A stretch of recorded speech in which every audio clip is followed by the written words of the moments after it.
بسم اللہ الرحمن الرحیم۔ معزز ناظرین السلام علیکم۔ پچھلی ویڈیو میں 3 بچوں کی قاتل ماں کے بارے میں بات ہوئی تھی۔ 3 بچیوں کی قاتل ماں کا بیان سامنے آ گیا، قتل کی وجہ بتا دی۔ جہلم میں 3 بچیوں کے قتل کا مقدمہ ان کی ماں کے خلاف درج کر لیا گیا۔ ملزمہ نے پولیس کو بیان دیا ہے کہ شوہر تشدد کرتا تھا اور پیسوں کا تقاضا کرتا تھا۔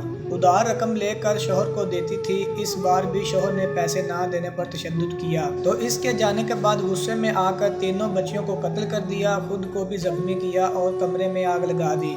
پولیس کے مطابق بچیوں کے قتل کا مقدمہ دادی کی مدیت میں درج کیا گیا ہے۔ پولیس کا کہنا ہے کہ خاتون کا شوہر رکشہ چلاتا ہے، وہ واقعے کے وقت گھر پر نہیں تھا۔